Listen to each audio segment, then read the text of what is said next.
Back to my channel Neelu's classroom. और कुछ नया सीखें।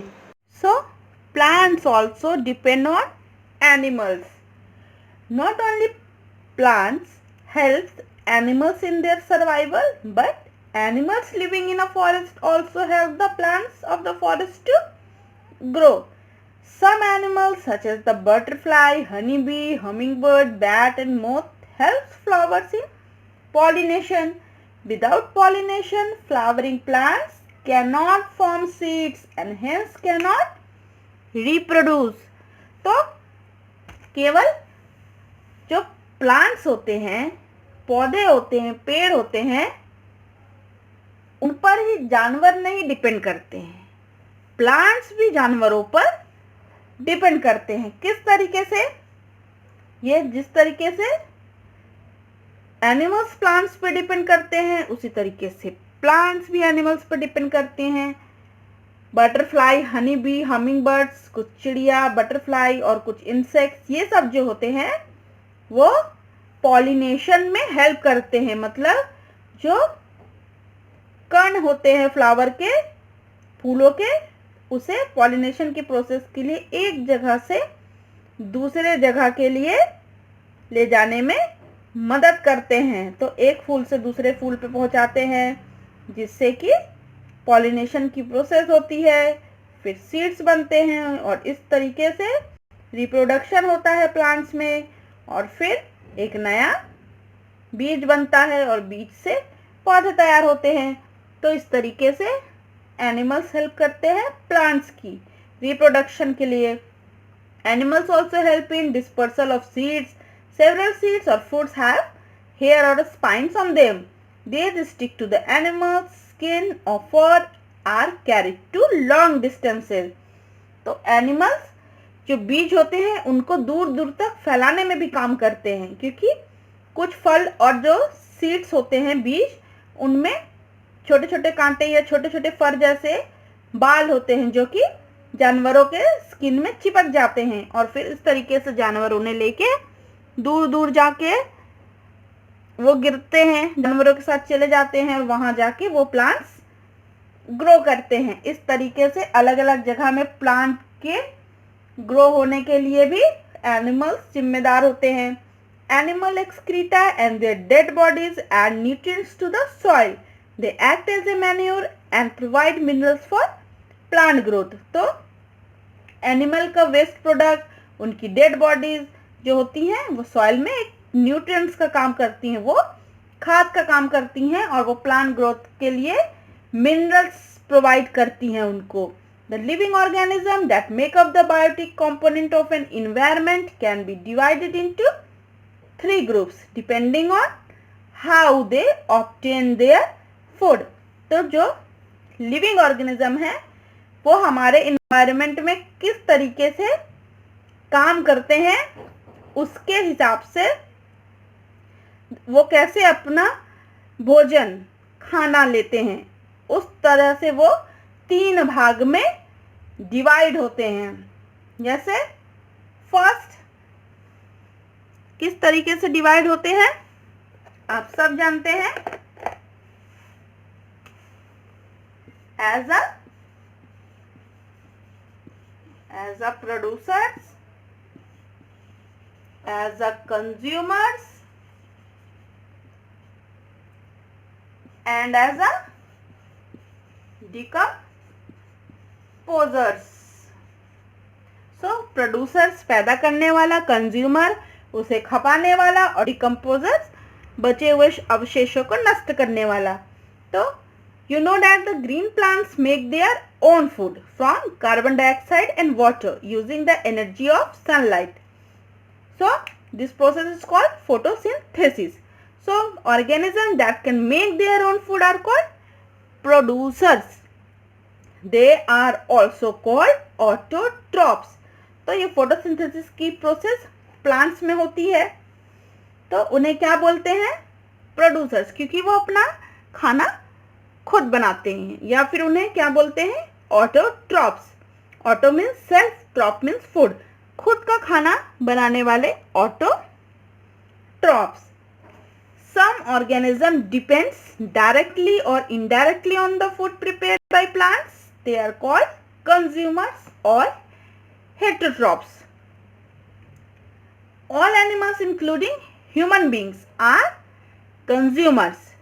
तो अब प्लांट्स हो गए प्रोड्यूसर्स, कंज्यूमर कौन हो गए? सारे एनिमल्स, जिसमें हम इंसान भी आते हैं, क्योंकि हम अपना खाना खुद नहीं बना सकते, तो हम डायरेक्टली और इनडायरेक्टली डिपेंड करते हैं किस पे? ऑटोट्रॉप्स पे, मतलब प्लांट्स पे। तो हम हैं हेटेरोट्रॉप्स और हम हैं कंज्यूमर्स। तो फर्स्ट कंज्यूमर्स में क्या होगा? Herbivores such as cow, deer and goats are animals that eat plants. They get their food directly from plants. Such animals are known as primary consumers. So herbivores are primary consumers. जैसे cow, deer, goat जो शाकाहारी होते हैं और जो सिर्फ पेड़ पौधे ही खाते हैं, तो वो डायरेक्टली अपना फूड कहाँ से लेते हैं? पेड़ पौधे से, शाकाहारी होते हैं। ऐसे जानवरों को क्या बोलते हैं? Primary consumers. फिर सेकेंडरी कंज्यूमर जो कौन होते हैं? कार्निवोर्स, मतलब मांसाहारी खाने वाले, such as tiger, wolf, lion eat other animals. They thus get their food indirectly from the plants. They are called secondary consumers. क्योंकि शेर, चीता, टाइगर, भेड़िया ये सब क्या होते हैं? दूसरे जानवर, हिरन वगैरह को खाते हैं, जो कि पौधों को खाते हैं, तो वो इनडायरेक्टली पौधों पे डिपेंड होते हैं, इसीलिए वो क्या होते हैं? Secondary consumers. Humans are omnivores. Omnivores मतलब जो दोनों खाता है, प्लांट्स भी खाता है, एनिमल भी, मतलब जो शाकाहारी भी होता है और मांसाहारी भी होते हैं। They consumes both plants and animals. The bear and the crow are also omnivores. तो जानवरों में भालू और कौवा भी ओमनिवोर्स होते हैं, जो दोनों खाते हैं। Some animals help us in keeping our environment clean. They consume dead animals and dispose them off. They are called scavengers. Like crows, jackal, hyena, vultures are scavengers. तो कुछ जो जानवर होते हैं वो हमारे जो वातावरण है उसे क्लीन करने में मदद करते हैं, क्योंकि जो वो मरे हुए जानवरों के जो बॉडी होती है उसे खाते हैं, जैसे कि कौवा, लकड़बग्घा, गिद्ध, ये सब जो होते हैं उसे स्कैवेंजर्स बोलते हैं। ये डेड बॉडीज पे डिपेंड करते हैं, जिससे हमारी इन्वायरमेंट क्लीन होती है। Bacteria and fungi are very small organism that can not be seen with the naked eyes. These are known as micro organism. They are consumers that feed mainly on dead remains of plants and animals and are called decomposers. मतलब अब जो बचे हुए को नष्ट करता है, नष्ट करके अपना भोजन तलाश करता है, वो होते हैं decomposers. तो बैक्टीरिया और फंगाई जो होते हैं बहुत ही सूक्ष्म जीव होते हैं, जिन्हें हम अपनी नंगी आंखों से नहीं देख सकते। इन्हें देखने के लिए हमें माइक्रोस्कोप की ज़रूरत होती है, इसीलिए इन्हें सूक्ष्म जीव कहा जाता है। ये अपना खाना कहाँ से बनाते हैं? ये अपना खाना मेनली जो डेड बॉडीज़, जो सड़ी गली डेड बॉडीज़ पड़ी होती, जैसे प्लांट्स की या एनिमल्स की, उन पर अपने भोजन के लिए निर्भर रहते हैं, इसीलिए इनको क्या बोलते हैं? decomposers. The nutrients that producers, that is green plants, absorb from the soil are passed on to all the consumers. When a producer or a consumer dies, bacteria and fungi act to break down or decompose the material of its dead body into the nutrient substance it was made up of. These nutrients return to the soil from where they came and mix with it. Thus, the decomposer serves a very useful purpose of maintaining the balance of nutrients in the soil by returning the nutrients to it. In this way, nature recycles the nutrients that have been taken from the soil. This is very important since the total amount of these nutrients does not change. So, what has been taken away must be put back for life cycle to continue. तो जो nutrients producer में होते हैं, जैसे जो green plants में, green plant जो nutrients कहाँ से एब्जॉर्ब करते हैं? सॉइल में। तो न्यूट्रिएंट्स उनको सॉइल से मिलता है, फिर उनको कंज्यूमर्स, फिर वो कहाँ जाते हैं? प्रोड्यूसर में। प्रोड्यूसर से वो किस में ट्रांसफर होते हैं? प्रोड्यूसर्स को खा लेते हैं कंज्यूमर्स। तो फिर वो कंज्यूमर्स में जाते हैं न्यूट्रिएंट्स। फिर न्यूट्रिएंट्स कंज्यूमर के मरने के बाद उनकी डेड बॉडी से कहाँ जाते हैं? क्योंकि डिकम्पोजर जो होती हैं वो न्यूट्रिएंट्स को, सब्सटेंस को ब्रेक कर देते हैं और वापस वो सारा न्यूट्रिएंट्स कहाँ चला जाता है? सॉइल में। तो इस तरीके से जो डिकम्पोजर होते हैं वो न्यूट्रिएंट्स के रिसाइकिल करने में हेल्प करते हैं। तो इस तरीके से जो रिसाइकिल की प्रोसेस होती है वो इस तरीके से चलती जाती है। न्यूट्रिएंट्स प्रोड्यूसर से कंज्यूमर्स में जाते हैं, कंज्यूमर्स की डेड बॉडी से डिकम्पोजर्स उनको ब्रेक करता है और अगेन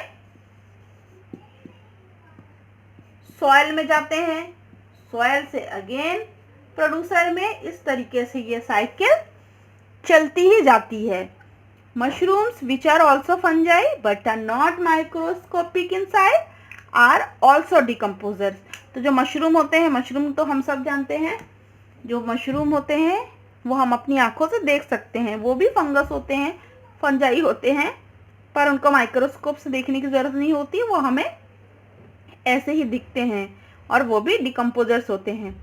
तो ये एक एक्सेप्शन होता है। तो अब देख लेते हैं फूड चेन के बारे में। तो फूड चेन क्या होती है? अभी जो हमने पढ़ा, प्रोड्यूसर से कंज्यूमर, कंज्यूमर से डिकम्पोजर, तो ये चेन चलती जाती है, तो इसे ही बोलते हैं food chain. A grasshopper Yeats a green plant, a frog eats the grasshopper, the frog is eaten by a snake, the snake is eaten by an eagle। तो इस तरीके से फूड की चेन चलती जाती है। The chain of events mention above is just one example of many food chains existing in nature. Who eats what in the environment make up a food chain। तो अभी मैंने क्या बोला? ग्रीन प्लांट को कौन खाता है? Grass hopper. ग्रास हॉपर को कौन खाता है? फ्रॉग। अब फ्रॉग को कौन खाया? स्नेक। स्नेक को किसने खाया? ईगल। तो इस तरीके से एक फूड की, ये प्रोड्यूसर है, दीज आर प्रोड्यूसर, तो इस तरीके से दीज आर द कंज्यूमर्स। तो इस तरीके से एक फूड चेन चलती चली जाती है, तो इसे ही बोलते हैं food chain. The study of food chain shows us in interdependence of various organism in the environment. तो अब हम एक फूड चेन देखते हैं ग्रासलैंड का। ग्रासलैंड का फूड चेन कैसे चलेगा?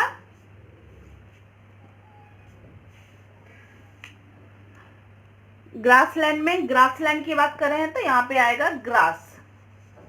इस ग्रास को किसने खाया? इस घास को खाया डियर ने। So these are the producers, ये हैं consumer, primary consumer. Deer is a primary consumer. फिर डियर को कौन खा गया? लॉयन। तो lion is a secondary consumer. इसी तरीके से हम पॉन्ड का फूड चेन देखते हैं। पॉन्ड में कैसे? पॉन्ड में एल्गी होते हैं। अब इन एल्गीज को कौन खाया? Small fish. ठीक है।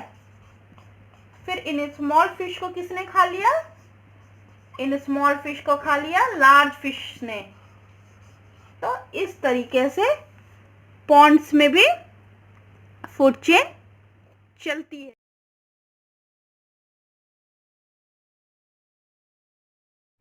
So flow of energy in a food chain देखते हैं। The sun is the ultimate source of energy for everything on the planet. Green plants और producers are able to harness the energy of the sun to make food.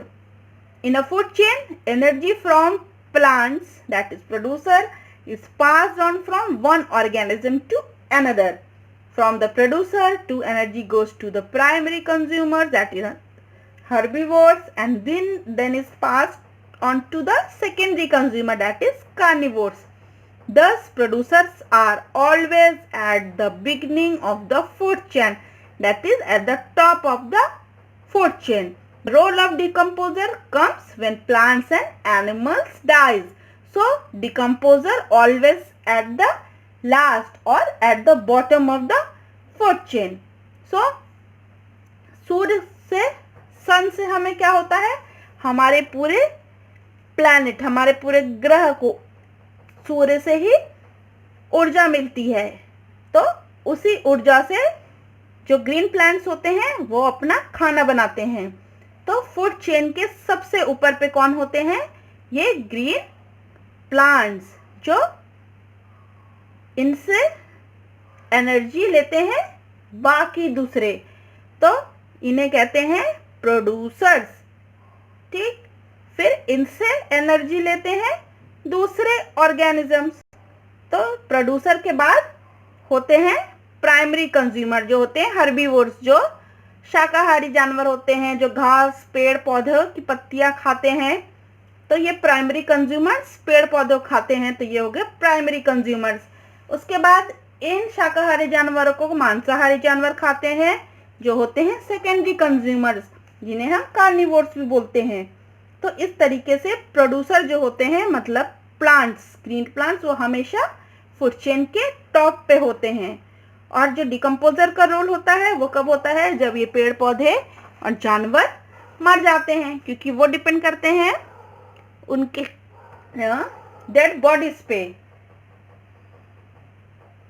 तो we and the food we eat every day forms a food chain. So food chain में first energy source आएगा, जो क्या होता है? सन। सन के energy से producer, that is green plants. फिर ग्रीन प्लांट्स को कौन खाता है? That is primary consumers like cow, deer. Then primary consumers के बाद होते हैं secondary consumers, that is lion वगैरह, जो कार्निवोर्स होते हैं, जो मांसाहारी जानवर होते हैं। और एट लास्ट कौन होते हैं? ये सब जब पेड़ पौधे और सारे जानवर मर जाते हैं तो क्या होता है,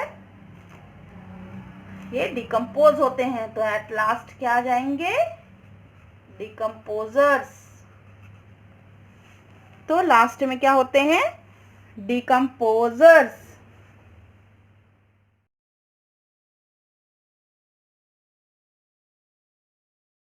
तो अब हम देखते हैं food web. The food chains that have been described earlier are very simple. There are animals other than the grasshoppers that eat plants. There are also animals other than the snake that eats frog.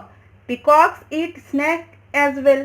Thus, we have several food chains in nature that are connected to each other and forms a web similar to that one made by a spider. Food web shows how many animals are interconnected by different paths, like जैसे कि सिर्फ घास को grass hopper नहीं खाता है, या सिर्फ ग्रास हॉपर को फ्रॉग नहीं खाते हैं। जैसे ग्रास हॉपर ने खाया, जिसे ग्रास हॉपर ने ग्रास खाई और ग्रास खाने के बाद उस ग्रास हॉपर को फ्रॉग भी खा सकता है, उसे कोई बर्ड भी खा सकती है। इस फ्रॉग को स्नेक खाया, स्नेक को पिकॉक भी खा सकती है, नॉट ओनली ईगल, उसे पिकॉक भी खा सकते हैं। तो उस तरीके से पिकॉक को फॉक्स भी खा सकता है, और उसी तरीके से हैन भी खा सकती है, फिर हैन को भी फॉक्स खा सकता है, और फिर उस हैन को हम भी खा सकते हैं।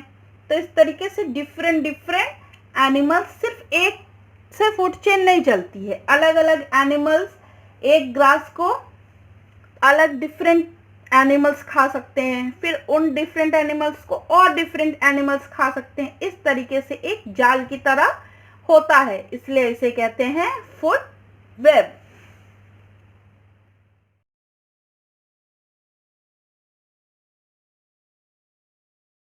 अगर ये वीडियो आपको पसंद आया तो प्लीज़ इसे लाइक करें, शेयर करें, चैनल को सब्सक्राइब करना ना भूलें।